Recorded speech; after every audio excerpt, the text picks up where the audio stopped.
Latest programme కోసం bell icon ని click చేయండి. దేవుడి దీవెనని పొందండి. అబ్రహాము దేవునికే మహిమ కలుగును గాక. ఆమేన్.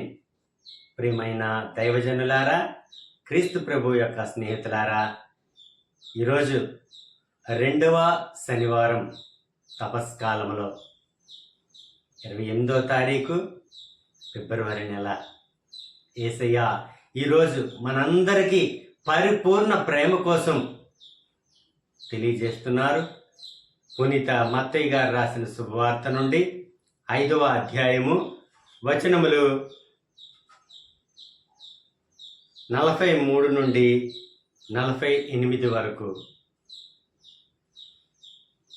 నీ పొరుగువానిని ప్రేమింపుము, నీ శత్రువును ద్వేషింపుము అని పూర్వం చెప్పబడిన దానిని మీరు విని ఉన్నారు కదా. నేనిప్పుడు మీతో చెప్పినదేమనా, మీ శత్రువులను ప్రేమింపుడు, మిమ్ము హింసించి వారి కొరకు ప్రార్థనలు చేయుడు. అప్పుడు మీరు పరలోకమందున్న మీ తండ్రికి తగిన బిడ్డలు కాగలరు. ఎలైనా ఆయన దుర్జనులపై సజ్జనులపై సూర్యుని ఒకే విధముగా ప్రకాశింపచేయుచున్నాడు. సన్మార్గులపై దుర్మార్గులపై వర్షం ఒకే విధముగా వర్షింపజేయుచున్నాడు.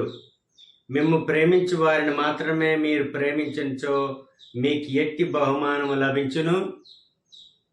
సుంకరులు సైతము అట్లు చేయుటలేదా? మీ సోదరులకు మాత్రమే మీరు శుభాకాంక్షలు తెలియజేసినచో మీ ప్రత్యేకత ఏమి? అన్యులు సైతము ఇట్లు చేయుటలేదా? పరలోకమందున్న మీ తండ్రి పరిపూర్ణుడగునట్లే మీరును పరిపూర్ణులగుదురు. ఇది ప్రభు అయిన క్రీస్తుని యొక్క వాక్కు. క్రీస్తు ప్రభువా, మీకు స్తుతి మహిమ కలుగునుగాక. ఆమేన్. తండ్రి వందనం, యేసువా వందనం, పరిశుద్ధాత్మ ప్రభువా వందనం. Praise the lord. హల్లెలూయా. ప్రియమైన దైవజనులారా, ప్రభు క్రీస్తు యొక్క స్నేహితులారా, ఈరోజు తపస్కాలంలో ఈ శ్రమ దినాలలో 2వ శనివారం. ఈ 2వ శనివారంలో మనం ప్రవేశించి ఉన్నాము. ఈ పరిశుద్ధమైన రోజున యేసయ్య మనతో మాట్లాడుతున్నారు. పరిపూర్ణ ప్రేమ కోసం, సంపూర్ణమైన ప్రేమ కోసం మనకు తెలియజేస్తున్నారు. నీ పొరుగు వారిని ప్రేమింపుము, నీ శత్రువులను ద్వేషింపుము అని వ్రాయబడి ఉంది పూర్వ నిబంధనలో. ఇది మనందరికీ తెలుసు. మీ పొరుగు వారిని ప్రేమించండి, మీ శత్రువులను ద్వేషించండి అని పూర్వ నిబంధనలో మనందరికీ ఉందని తెలుసు. పరిశుద్ధ గ్రంథం పూర్వ నిబంధనలో ఉంది. అయితే యేసయ్య ఈ మాటను పరిపూర్ణము చేయడానికి ఈరోజు మనందరితో చెబుతున్నారు. నేనిప్పుడు మీతో చెప్పినదేమనగా, మీ శత్రువులను ప్రేమించండి, మిమ్ము హింసించిన వారి కోసం ప్రార్థన చేయండి. ఎంత గొప్ప వాక్యం ఇది! అంత సామాన్యమైనది కాదు ఈ మాట వినడం బాగానే ఉంటుంది, కానీ ఈ మాట ప్రకారము జీవించడం అలవర్చుకోవాలి. అలా అలవర్చుకుంటే పరలోకమందున నీ తండ్రికి నిజమైన వారసుడు అవుతావని యేసయ్య ఈరోజు మనకు తెలియజేస్తున్నారు. అప్పుడు మీరు పరలోకమందున మీ తండ్రికి తగిన బిడ్డలగుదురు. ఏలైనా ఆయన దుర్జనులపై సజ్జనులపై సూర్యుని ఒకే విధంగా ప్రకాశింపచేస్తున్నాడు. దుష్టులపైన, దుర్మార్గులపైన, సజ్జనులపైన, మంచి వాళ్ళపైన అందరికీ ఒకే ఒక్కడు సూర్యుడు.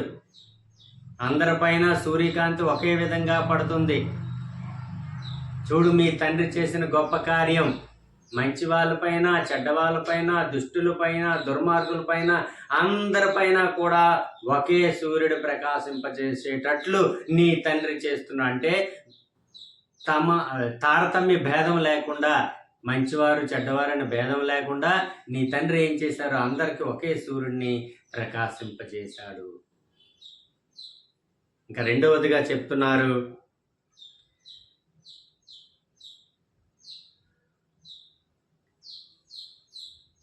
సన్మార్గులపై దుర్మార్గులపై వర్షము ఒకే విధంగా వర్షింపజేయుచున్నాడు. సన్మార్గుల మీద లేకపోతే దుర్మార్గుల మీద కూడా ఒకే వర్షం పడుతుంది. ఒకే సూర్యుడు, ఒకే వర్షం. అంటే పార్షియాలిటీ లేదు, అంటే వ్యత్యాసం లేదు. మంచివాడైనా చెడ్డవాడైనా గొప్పవాడైనా అని తేడా లేకుండా ఒకే వర్షం, ఒకే ఎండ, ఒకే వాన, ఒకే సూర్యుడు. నీ తండ్రి సృష్టి చూడండి, తారతమ్య భేదాలు లేకుండా ఎంత గొప్ప సృష్టిని చేశారు అని యేసయ్య ఈరోజు మనకు తెలియజేస్తున్నారు. అటువంటి తండ్రికి నిజమైన వారసుడుగా నువ్వు అవ్వాలి అని అనుకుంటే నీవు నీ శత్రువుల కోసం ప్రార్థనలు చెయ్యు. నీ శత్రువులు నీవు ప్రేమించు, వారి కోసం నువ్వు ప్రార్థన చెయ్యు. నువ్వు నిజంగా పరలోకపు తండ్రికి వారసుడు అవుతావని యేసయ్య ఈరోజు మనతో పలుకుతున్నారు. అంతేకాకుండా మేము ప్రేమించిన వారికి మాత్రమే నీవు ప్రేమించో, నీకు ఎట్టి బహుమానము ఉండదు. నిన్ను ఎవరైతే ప్రేమిస్తున్నారో వాళ్ళు నువ్వు ప్రేమించడం వల్ల ప్రత్యేకత ఉండదు, దానివల్ల నీకు ఉపయోగం ఉండదు, నీకు బహుమానం కూడా ఉండదు. గుర్తుపెట్టుకోవాలి. సుంకరులు సైతము అట్లు చేయటం లేదా? నీ సోదరులకు మాత్రమే నీవు శుభాకాంక్షలు తెలియజేసినచో మీ ప్రఖ్యాత ఏమిటి? అన్యులు సైతం ఇట్లు చేయటం లేదా? నువ్వు శుభాకాంక్షలు ఎవరు తెలియజేస్తున్నావు? నీ ఫ్రెండ్స్కి, నీ మిత్రులకి, నీ సహోదరులకి, మీ చుట్టాలకి, బంధువులకే. కానీ నిన్ను ద్వేషిస్తున్న వాళ్ళకి, నిన్ను శ్రమిస్తున్న వాళ్ళని, నీకు బాధ పెడుతున్న వాళ్ళని, నీ శత్రువులకి సైతము నువ్వు శుభాకాంక్షలు తెలియజేయాలి. అలా చేస్తేనే నీవు నిజమైన తండ్రికి వారసుడు అవుతావని చెప్తున్నారు. ఇక చివరి మాటగా యేసయ్య పలికిన మాట, పరలోకమందున్న మీ తండ్రి పరిపూర్ణుడగునట్లే మీరును పరిపూర్ణులగుదురుగాక. ఆమేన్. నీ తండ్రి పరిపూర్ణుడు, సంపూర్ణుడు. ఆ తండ్రికి కుమారుడు నువ్వు అవ్వాలి అని అనుకుంటే ఈ పనులు ఈ విధంగా నువ్వు చేయాలి. ఏమిటి అది? ఒకే ఒక్కటి, నీ శత్రువులను ప్రేమించండి, నిన్ను ద్వేషించిన వారి కోసం నువ్వు ప్రార్థనలు చేయి.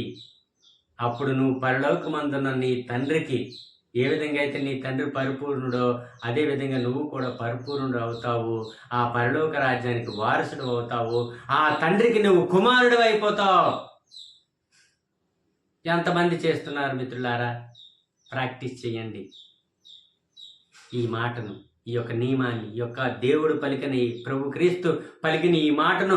నేను ఇదిగో ఈ యొక్క పరిశుద్ధమైన రోజుల్లో, ఈ యొక్క 40 దినాలే కాకుండా క్రీస్తు బిడ్డగా నేను ఇదిగో ఈ నియమాన్ని నేను పాటిస్తాను. నా శత్రువుల కోసం నేను ప్రార్థన చేస్తాను, నన్ను హింసించిన వారి కోసం ప్రార్థన చేస్తాను అని నీవు ఒక కంకణం కట్టుకోవాలి. అప్పుడే పరలోకమందున్న నీ తండ్రికి నిజమైన వారసుడు నువ్వు. Praise the lord. హల్లెలూయా. దేవుడు మిమ్ము దీవించును గాక. Amen. God bless you all.